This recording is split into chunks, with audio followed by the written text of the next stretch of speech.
afrohet studiove ligjore, nuk me fjalë, deri diku nuk ka prapavi politike vetëm se sa i takon si thuash burgosjes Zotit Velie për shkak të një ose si thuash gabime politike ai e ka dhënë me mesazhet vet, kurse aty ata kanë mbajtur një linjë me analiza qendrim medias amerikane po them.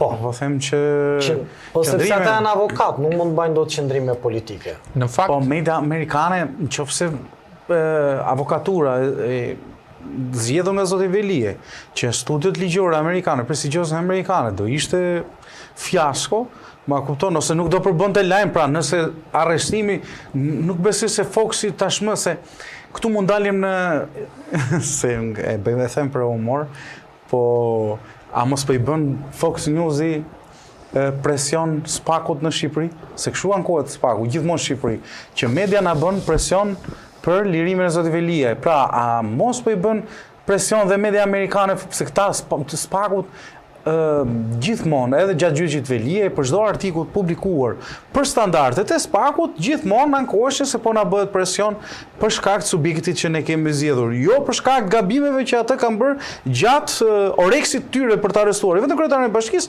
po dhe arrestime të tjera që prezumimi pafajësisë për subjektet në fjalë nuk është marrë parasysh fare nga spaku. Pra këta kanë vepruar njësoj si 30 vite më përpara, 20 vite më përpara, 10 vite më përpara, për sa kohë drejtësia e re ka reflektuar komplet një lloj, si thuash, lëvizje hetimore, njësoj pa a priori si që kanë bërë me njerëzit e zakonshme, ose ata të vobektet kur i quajnë, se tashi po e kuptojnë politikanët që të vobektet kanë qenë pa mbrojtur, apo të sulmuar nga drejtësia për sa përket standardeve flas. Nuk po themi që Erion Velia është i pafajshëm, nuk po themi që Erion Velia është i fajshëm, por nëse nisim mbi standardet, tani po na dalin standardet që ato pas kanë qenë. Edhe shqiptarët prandaj gëzojnë sot. Nuk gëzojnë se kanë një strukturë e cila po prodhon drejtësi, pjesë më e madhe, patjetër që është dhe kjo, por po gëzojnë sepse është një strukturë që sot minimalisht po reagon ndaj kasës politike që prej dekadash nuk është dënuar, nuk i ka hyrë gjëm në këmbë për asnjë që ka kaluar. Pra në këtë kontekst, ma le ta mbaroj, Ermande do të ta jap mundësinë e asaj. Në këtë kontekst shqiptarët gëzohen sepse politikanët po përjetojnë atë që kanë kaluar vetë, apo ne du t'i gëzojmë sepse mbi parimin e padrejtësisë, apo mbi perspektiven e padrejtësisë, nuk mund të kërkojmë drejtësi, më qoftë njerëz zakonshëm, qoftë politikan. Se kështu vjen puna, nesër pas nesër preket politikani, kur preket ai, prekemi edhe ne. Pra, gjithmonë nuk do të gëzojmë për atë, si thuash, hallin që e zën tjetrit, apo si puna asaj të Barcelisë me tre vëllezërit me mbretin, që njëri kërkoi pasuri, tjetri kërkoi ishte biznesmen i fuqishëm, ky i treti nga Zilia tha, "Ore, unë nuk dua asgjë, vetëm merru atyre të dyve, se po them kotun tani, e kupton subjektin, po merru atyre, hiqo atyre dhe unë s'dua asgjë." Kështu është dhe puna e asaj që po kërkojmë sot. Ne duhet ta kërkojmë drejtësinë mbi standardet. Jo t'ja heqim lirin politikanëve me që drejtësia këto 30 vjet na e ka hequr ne padrejtësisht. Pra drejtësia nuk mund vazhdoj të bëj padrejtësi. Dhe mbi këto premisa, prandaj, a ka guxim spaku sot të dali një prokuror i spakut, një gjyqtar i spakut, sa aty nuk flitet edhe për prokurin. Se e di ku ngatrojnë shqiptarët o Armal edhe si di, kur thuhet spak, struktura posaçme antikorrupsion, nuk bëhet fjalë për prokurinë e posaçme.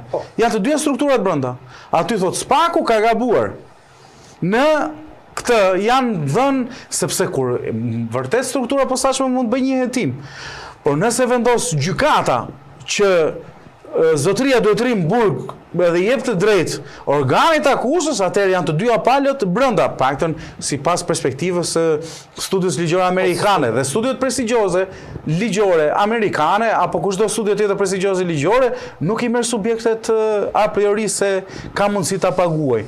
Problematika që ata nxjerrin kryesisht e mendojnë veten sepse një studio e mirë ligjore e prezumon veten fitues edhe mbi subjektin që zgjedh.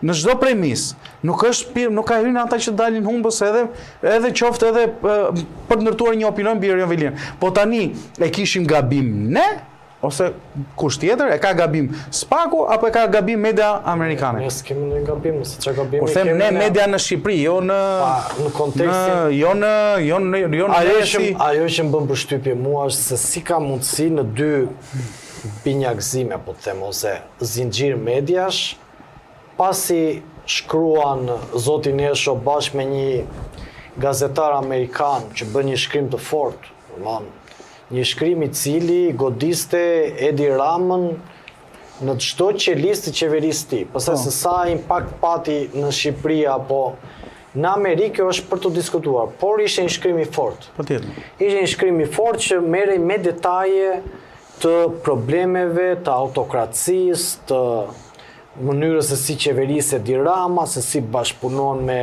grupet kriminale dhe sjellin vota, pra një analizë të paktën sipas. Po nisa ishte analiza Neshos. Po e Neshos, po them, e Neshos. Nuk ishte analiza. Po them analize, unë e përcaktova, ishte zoti Nesho bashkë me një gazetar tjetër.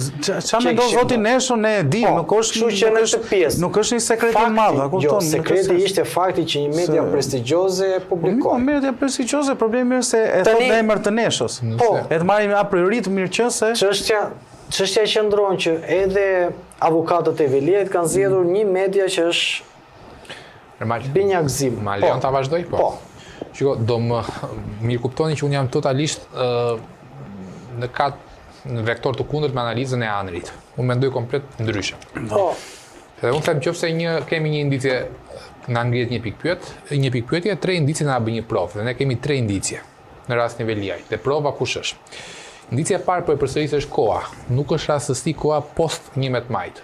Indicia e dytë është konteksti, që ti sapo the. Sot dje godet te Fox News-i një opozitar, ai sa mund të quhet opozitar, në thonjza Agim Nesho, gjithmonë si instrumenti i Berishës. Të nesërme godet Erion Velia. Dhe e treta, që është më e qëndësishmja, që duhet prekur, që për mua ajo është pika nevralgjike. Erion Velia ka thënë në mënyrë eksplicite, SPAK po përdoret si instrument politik. Këtë e ka marrë dhe e ka amplifikuar studia ligjore e Kasovic LC, e cila ka qenë 13 vite. E cila ka qenë 13 vite po e përsëris për publikun. Partnerja e Trumpit në BTA ligjore dhe thot Kasovic LC, SPAK po përdoret për instrument politik. Atëre, instrument politik, dhe këtu do të bëjmë tani ta divulgojmë analizën në gjykimin tim. Instrument politik SPAK-u i kujt opozitesh? Se nuk mendoj që SPAK-u, Erion Velia akuzon SPAK-un si vegël Sali Berishës. Se nëse SPAK-un ne konsiderojmë si vegël Sali Berishës, atëherë ka marrë fond kjo punë. Jo, po. E para Sali Berisha nuk do ishte vetë i goditur nga SPAK-u, e dyta Sali Berisha nuk do ishte humbës i zgjedhjeve. Se kur thua po zgjedhjeve është instrument politik, atëherë për kë po e thua? Ti po e thua për një kampan alarmi për Edi Ramën. Dhe që duhet në çfarë kuptimi një kampan alarmi për Edi Ramën. Që nëse SPAK-u është i verbër dhe godet nga të gjitha anët, ai është i shëndetshëm. Por nëse SPAK-u godet vetëm me lejen e pushtetit, atëre ai po rikthemi Erion Velis do bëj një metaforë ose një alegori, po kthehet në një Robespierre. Dhe Robespierre ka pasur një shprehje që virtyti pa terror është i pafuqishëm. Pa drejtësia pa çik terror është i pafuqishëm, por terrori pa virtyt është ferr dhe është i errësirë, është i verbër. Kush është terrori dhe kush është virtyti, pra nëse ne kemi qëllim në vetvete të bëjmë terror, të arrestojmë, po pa të bërë drejtësi, atëherë ne nuk po bëjmë sistem drejtësie, po ne po bëjmë një instrument giotine moderne. Kështu që pikpyetjet që unë dua të hedh për debat, si për ju, si për dëgjuesin, është kjo. Kur Erion Velia thot instrument politik është kthyer SPAK-u si një giotin për mua. Dhe këtë e amplifikon dhe po e rikthem edhe një herë, dua ta sqaroj. Market Watch, sepse nuk e sqarova mirë. Ka një specifik, është një media që jep informacione të cilat kanë bën shumë me bursën. Është më mbase më e madhja në botë.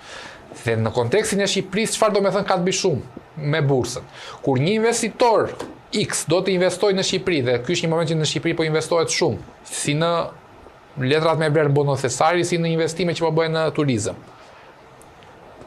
Market Watch i jep një panoramë se si është stabiliteti politik në Shqipëri.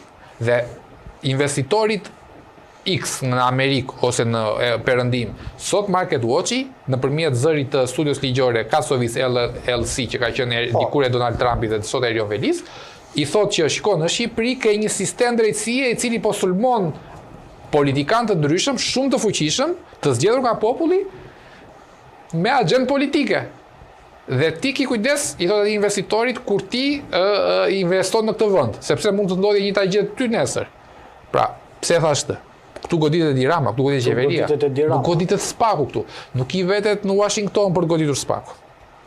Ndërsa edhe diçka tjetër që dua të them është që shqiptarët nuk e kanë kërkuar drejtësinë për të arrestuar, për të futur në burg. Qëllimi në vetvete nuk është për të futur në burg politikanët. Sepse edhe në artikull jepet një ilustrim që thuhet që shiko, Thoma Gëllçi doli në Strasburg i pafajshëm, me ndenin 5.3C, është aty që dhe duhet ndërkohë mbajt në burg gjithë ato vite. Qëllimi që ne duam nga SPAK-u, që kërkohet, është që të faktojë që politikanët kanë qenë korruptuar. Mbasi të faktohet që politikanët kanë qenë korruptuar, ti fusin burg. Për zotin Berisha, nuk mund ta mbash tani gjithë kohën në proces gjyqësor për një gjë periferike, kur akuzat kanë qenë ditën për diell shpërthimi në Kërdeca apo 21 janari apo nafta në fushat naftëmbajtëse dhe gazmbajtëse me Fazliç ku shpall dhe non grata pra, me që themi në kontekstin që u rifreskua dhe një